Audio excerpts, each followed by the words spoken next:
Well, after months of campaigning, controversy, drama, a scandal involving emails, video leaks where lewd comments were made about women, Americans have finally made their decision. Well, we now cross over to Mahina Bongso to give you a comprehensive discussion and details about the presidential election of the United States of America. Mahina, it's over to you. Thank you very much, Shaheen. Well, what a day it has been, a day of surprise, a day of jubilation, and also a day of concern as the United States went to the polls and they elected Donald Trump as their next president. Now, there's been a lot of concern from world leaders, although they have sent congratulatory messages to the president-elect. There has been a lot of concern, and how would this kind of have an impact on Sri Lanka and relationships with Sri Lanka and the United States? To discuss that, I have with me here in the studio Mr. Bandula Jayasekara, who is a former diplomat. Bandula, when you watched the election results coming in today and we saw the Republicans sweeping the boards in many states, including the battleground states, as a Sri Lankan, what was going through your mind? And as a former diplomat, what did you think would be the impact of this election on Sri Lanka's relationships? I thought it would be good for Sri Lanka because there were issues between the former government and the Democrats who have been in power for 8 years. There were issues because of the end of terrorism.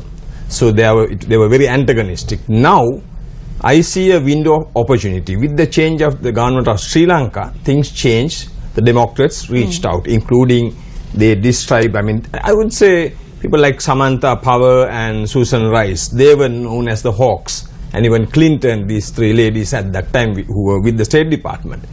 Then things changed. Now there's a new government in the United States, and Republicans have been less intrusive towards Sri Lanka. So, and Donald Trump wants to make America great again. That means, which I see is less interference, and we can have a new start. And how do you think the foreign ministry, the Sri Lankan External Affairs Ministry, is viewing this? You said that the former political establishment was having a lot of interference in the affairs of Sri Lanka. They were to a certain extent antagonized during the Rajapaksa regime. During the Maithripala Sirisena regime, we saw the ties trying to be mended and taken forward. And things changed, Maina. So how is the foreign ministry, you think, dealing with this sort of transition? Many countries have shown concern regarding Donald Trump because he does not come from this political background. He's a businessman. So he's fairly new in terms of diplomacy and international relations.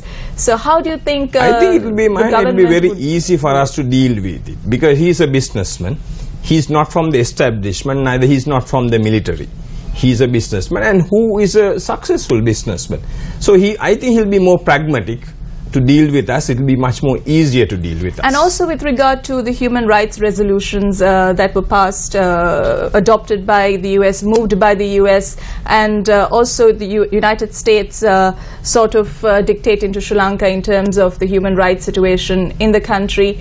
Any impact or effects on that front? No, I think all countries, like any other country, will be accountable for whatever we have gone through. So, like I said, the US will be less intrusive, where we will be able to deal with the United Nations. But here we saw the US pushing the superpower, like bullying Sri Lanka. So there was anti-American sentiments. So we'll be able to deal with the UN and sort this out than US trying to be intrusive, because Donald Trump again wants to make America great again. He has other issues to deal with, and his policies are more inward looking. Inward first, yeah, because that's what he wants to do. That's what throughout the campaign, like he's anti-establishment. He says he wants to change Washington. Yeah, but he's a businessman. So when we talk about the economic relationships of Sri Lanka, would some argue that this would be a plus point? I think so, because it will be easy, because we are also doing economic diplomacy.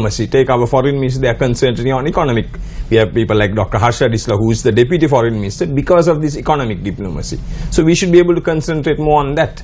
And you were talking about the US, the nature of bullying that they have and they're known for. But when Donald Trump, if you look at his temperament, he is the sort of, international media has labeled him as aggressive, as a bully, as a person who always wants to get his own way, a political outliner. So I mean, this is the man who would be running the United States. Does a person's character obviously transcend to the running of the states and the state's decision making as well then? This was a hard-fought election, Mahina, but you saw his speech, acceptance speech, how he reached out to the world and to his own countrymen. He said, let's forget the difference. That was a wonderful speech, acceptance speech. And where Hillary backed out, I think she's just about to give her acceptance or Hillary did concession not speech. give a concession speech. So there wouldn't be any issues like that, because he's not going to chase just one small